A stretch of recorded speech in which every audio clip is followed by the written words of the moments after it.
बच्चों, जब भी आप पढ़ाई करते हैं, physics being the subject of the concept, your each and every concept should be very lucid and clear. आप सब्जेक्ट को जरा समझिए। फिजिक्स केवल न्यूमेरिकल सॉल्विंग का सब्जेक्ट नहीं है, ये कॉन्सेप्चुअल सब्जेक्ट है।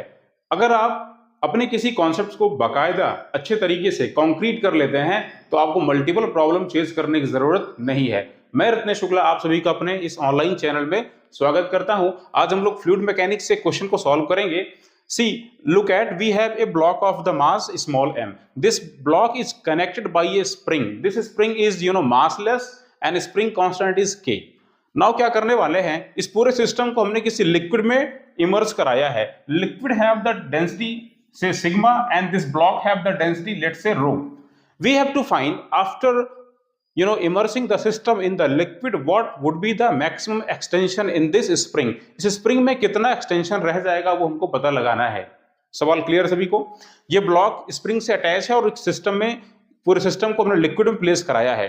ऑब्वियस सी बात है, ब्लॉक का वेट mg नीचे एक्ट कर रहा होगा जिससे स्प्रिंग इलोंगेट होगी। हमको पता लगाना है in this position what is the extension.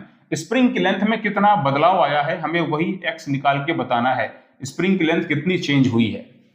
तो इस प्रॉब्लम को अप्रोच करने का तरीका क्या है, इस प्रॉब्लम को सॉल्व करने का तरीका क्या है, जरा समझिए।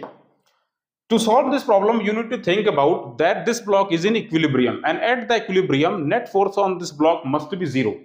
सो ब्लॉक पर एक तो फोर्स लग रहा है इसका खुद का वेट जो कि होगा mg, राइट। ये ब्लॉक का वेट लग रहा होगा नीचे mg, और इस पर लिक्विड एक फोर्स लगाएगा अपवर्ड डायरेक्शन में जिसे बोलते हैं अपथ्रस्ट, यानी कि बायांट फोर्स, है कि नहीं?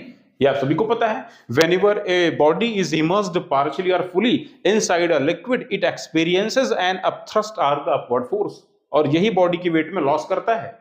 तो बॉडी के वेट में लॉस करने वाला फोर्स अपथ्रस्ट। सेकंड क्या होगा, स्प्रिंग इलोंगेट हो रही है तो स्प्रिंग एक फोर्स लगाएगी जस्ट अपोजिट डायरेक्शन में, यानी कि डायरेक्शन में इलोंगेशन नीचे की तरफ आ रहा है स्प्रिंग, तो ये इसको कम करना चाहेगा, स्प्रिंग फोर्स Fs लगाएगा। अभी ये ब्लॉक यहां पर रेस्ट की पोजीशन में है। आप ध्यान से देखिए, आप ये इसकी इक्विलिब्रियम की पोजीशन है, तो हम यहां पर सभी फोर्स को बैलेंस कर सकते हैं। तो हम लिखने जा रहे हैं solution at the equilibrium, eight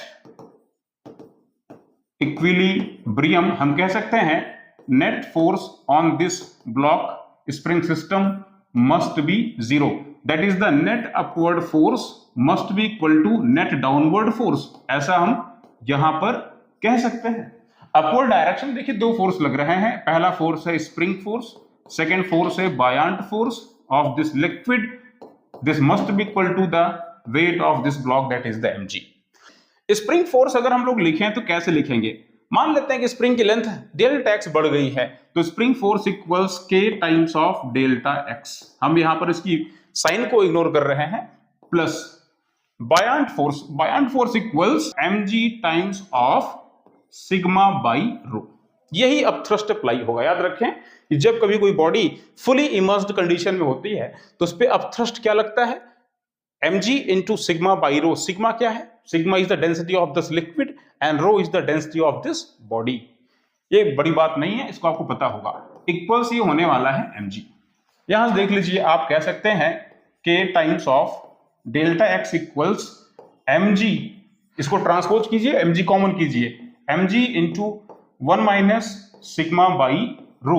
और फर्दर आप कह सकते हैं the elongation in the spring delta x equals mg by k into 1 minus sigma by rho. यही इसका फाइनल आंसर है। This is the elongation in the length of this spring at the equilibrium position. अंत में मैं आपको बताना चाहूंगा कि आप हमारे चैनल पर आए और इस चैनल के माध्यम से आपको IIT JEE और नीट के कंप्लीट फिजिक्स का सिलेबस मिलेगा यहाँ पर फ्री ऑफ कास्ट, और अपने आप किसी भी डाउट्स को आप पूछ सकते हैं जिसका मैं जल्द से जल्द आंसर देने की कोशिश करूंगा। Thank you.